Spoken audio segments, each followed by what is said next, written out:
नवरात्रे आएंगे, प्रारंभ होंगे।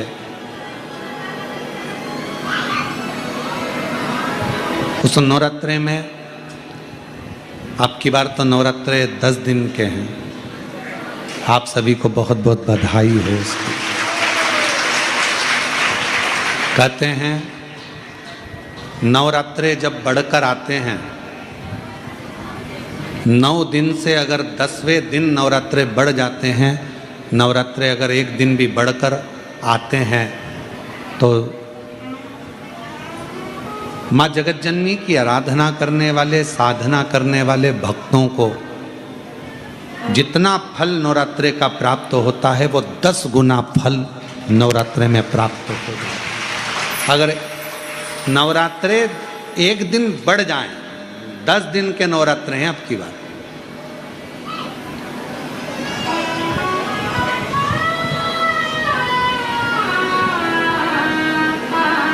जो शारदीय नवरात्र इस वर्ष प्रारंभ हो रहे हैं वो 10 दिन के हैं, बढ़कर आ रहा है। शिव शक्ति की खूब आराधना करो, भगवान शंकर और पार्वती की खूब साधना करो, शिव पार्वती का भजन करो, शिव पार्वती का स्मरण करो, शिव पार्वती की भक्ति करो, मंत्र जाप करो, नाम जाप करो, कीर्तन करो, आराधना करो, साधना करो, वो फल देते हैं।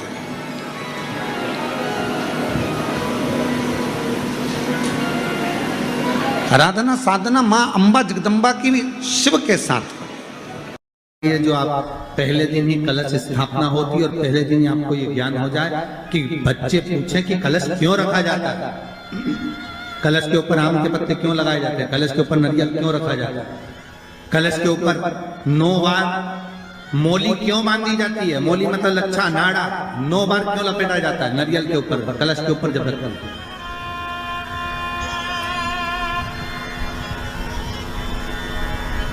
कलश के ऊपर जब जब श्रीफल रखाता है, नारियल रखाता है, तो उस पर 5 बार 7 बार मोली नहीं लपेटी जाएगी, तो 9 ही बार लपेटी जाएगी। 5 या 7 बार लपेटते हैं तो कहते हैं कि लक्ष्मी की छिन्नता होती है, और वो 9 बार लपेटी जाती है तो भरपूर लक्ष्मी का भंडार बढ़ती है। क्यों कहते हैं उसे? भगवान कुंभ का निर्माण कर रहे हैं, भगवान कलश का निर्माण कर रहे हैं, और भगवान स्वयं ब्रह्मदेव कर रहे हैं कि आप ऐसा निर्माण कर दो जिसमें 33 कोटि देवता स्वतः विराजमान हो जाए। तो भगवान ने उस कलश का निर्माण कर दिया। अब कलश का निर्माण करा तो स्वयं भगवान ब्रह्मदेव बोले, प्रभु इस कलश के अंदर मेरा स्थान कहाँ है? बहुत ध्यान देना महाराज, कलश का जो मुख होता है, उस मुख पर भगवान विष्णु का स्थान होता है। किसका स्थान है? भगवान विष्णु का। थोड़ा सा नीचे आओगे, जहां से कलश का मुख दबा हुआ होता है, वह जगह भगवान स्वयं शिव की होती है। किसकी जगह है? भगवान शंकर की। कलश का अग्रभाग, नीचे का भाग जहां से फैला हुआ होता है, वहां ब्रह्मा का आधिपत्य स्थापित होता है। फिर कलश का जो नीचे का भाग होता है, वो भगवान शिव और शक्ति का स्थान होता है। कलश के बाहरी भाग में, जहां पर बाहर का हिस्सा होता है, उस कलश के बाहरी भाग में 33 कोटि देवताओं को भगवान शंकर ने लाकर विराजमान किया होता है। महाराज भगवान शंकर 33 कोटि देवताओं को निमंत्रण देकर उस कलश में विराजमान कर। कितना सुंदर लिखा है देवी भागवत के अंदर कि जहां कलश की स्थापना होती है, उस जगह पर किसी देवताओं को बुलाने की जरूरत नहीं होती।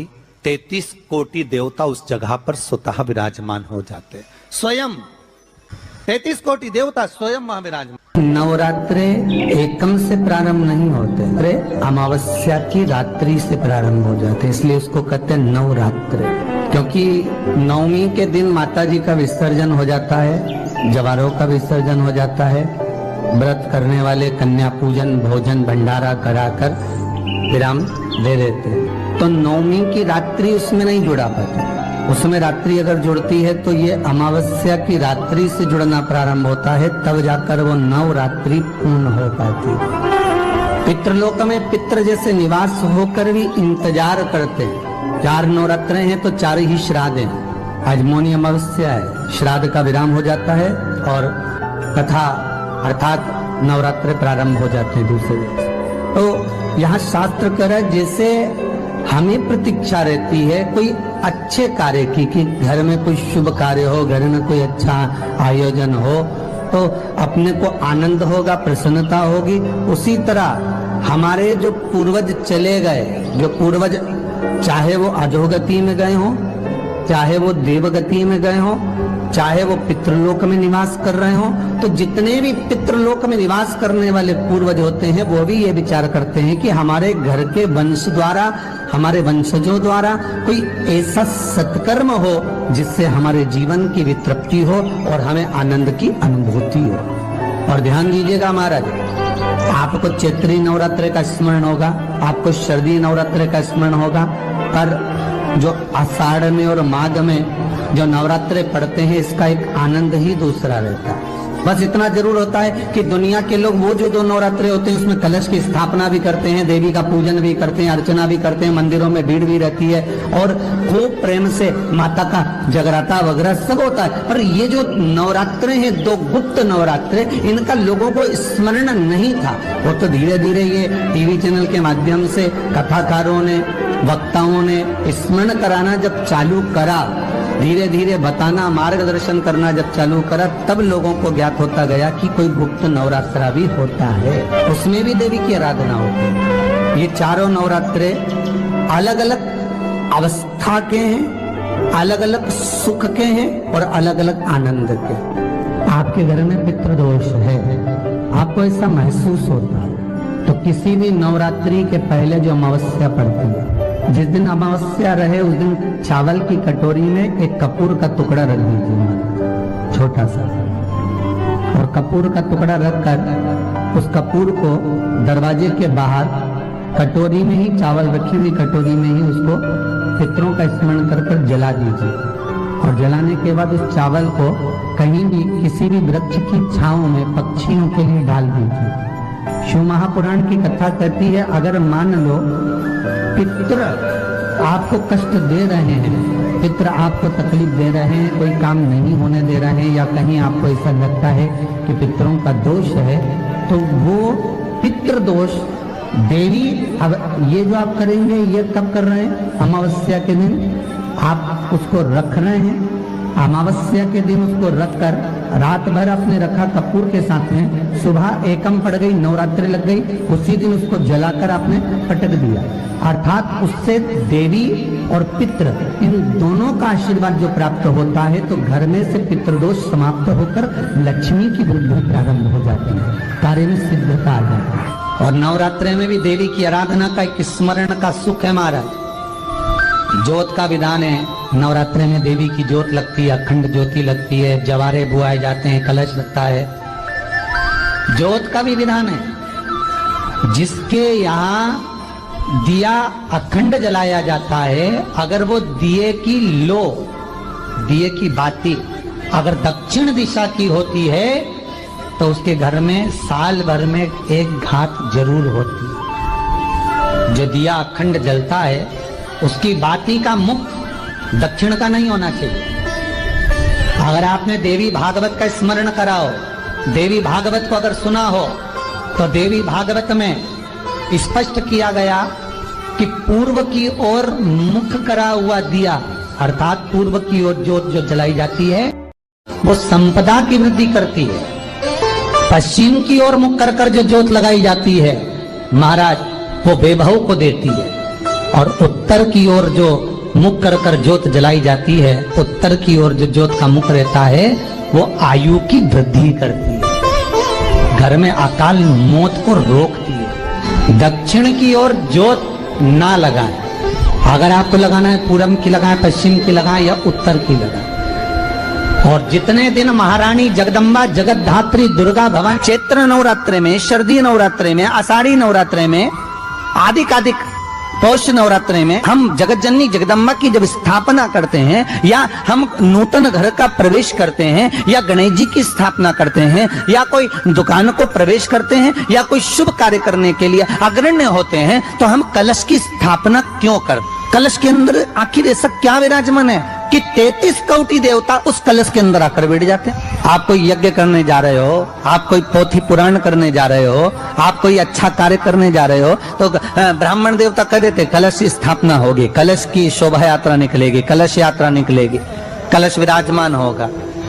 उस कुंभ की, उस घड़े की महत्वता कहां से प्रकट हो गई? शिव महापुराण की कथा कहती है महाराज, भगवान ओघड़दानी शंकर स्वयं आद्य शक्ति जगदम्बा से कहते हैं कि जगदम्बा तू क्या चाहती है बोल। तो जगत जननी जगदम्बा कहती है कि जहां मैं हूं वहां शंकर है, ये आपने कह दिया, पर जहां शंकर है वहां पार्वती का होना जरूरी है। उसके लिए सिद्ध करने के लिए एक स्थान ऐसा बनाया जाए जहां पर शंकर विराजमान है और शंकर के साथ पार्वती विराजमान है। तो शिव जी ने कहा पार्वती उसके लिए मैं तुझे एक सुंदर कलश का निर्माण कर देता।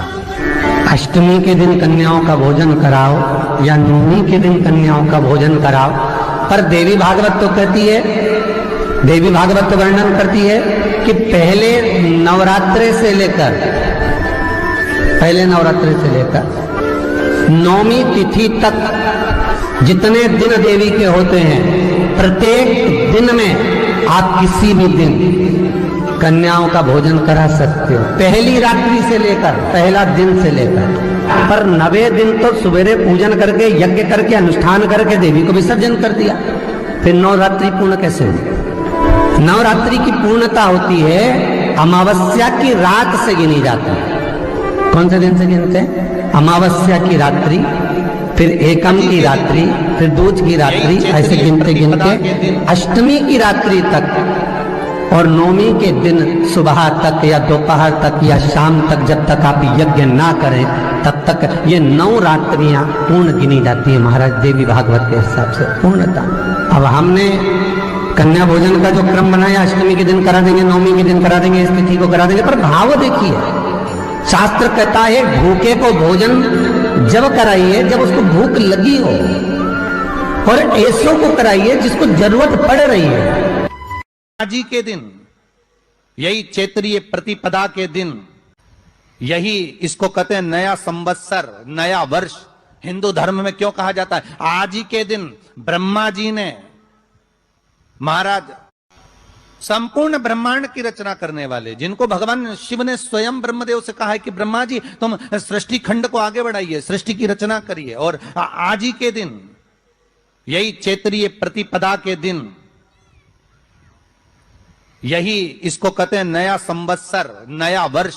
हिंदू धर्म में क्यों कहा जाता है? आज ही के दिन ब्रह्मा जी ने, महाराज सृष्टि की रचना करना प्रारंभ करा था। आज ही के दिन भगवान शिव और ब्रह्मा का संवाद हुआ था। सीधे भगवान शंकर ब्रह्मदेव के पास जाकर बोले थे, हे ब्रह्मदेव आप सृष्टि की रचना करिए। अष्टमी के दिन कन्याओं का भोजन कराओ या नवमी के दिन कन्याओं का भोजन कराओ, पर देवी भागवत तो कहती है, देवी भागवत तो वर्णन करती है कि पहले नवरात्रे से लेकर, पहले नवरात्रे से लेकर नौमी तिथि तक जितने दिन देवी के होते हैं, प्रत्येक दिन में आप किसी भी दिन कन्याओं का भोजन करा सकते हो, पहली रात्रि से लेकर, पहला दिन से लेकर।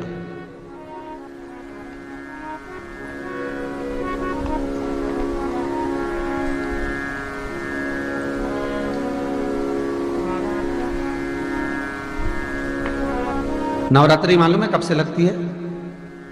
आप लोगों को ज्ञात होगा ना, नवरात्रि कब से लगती है? अमावस्या से कि एकम से? अरे जितने लोग सुन रहे हो जरा बोलो तो भाव से। अमावस्या से लगती है कि एकम से लगती है? तो सब लोग कहेंगे महाराज जी पड़वा से लगती है, एकम से। पर देवी भागवत कहती है अगर एकम से लगी तो नवरात्रि पूर्ण कैसे हुई? एकम का दिन लगी तो एकम के दिन की रात्रि, फिर दूज के दिन की रात्रि, तीज के दिन की रात्रि, चतुर्थ दिन की रात्रि, पंचम दिन की रात्रि, छठे दिन की, सातवें दिन की, आठवें दिन की, 9वें दिन की रात्रि। पर 9वें दिन तो सवेरे पूजन करके, यज्ञ करके, अनुष्ठान करके देवी को विसर्जन कर दिया, फिर नवरात्रि पूर्ण कैसे हुई? नवरात्रि की पूर्णता होती है अमावस्या की रात से गिनी जाती है। कौन से दिन से गिनते हैं? अमावस्या की रात्रि, फिर एकम की रात्रि, फिर दूज की रात्रि, ऐसे गिनते गिनते अष्टमी की रात्रि तक और नवमी के दिन सुबह तक या दोपहर तक या शाम तक, जब तक आप यज्ञ ना करें तब तक ये 9 रात्रियां पूर्ण गिनी जाती हैं महाराज देवी भागवत के हिसाब से, पूर्णता में, पूर्णता में गिनी जाती। अब हमने कन्या भोजन का जो क्रम बनाया, अष्टमी के दिन करा देंगे, नवमी के दिन करा देंगे, इस तिथि को करा देंगे, पर भाव देखिए, शास्त्र कहता है भूखे को भोजन जब कराइए जब उसको भूख लगी हो, और ऐसों को कराइए जिसको जरूरत पड़ रही है।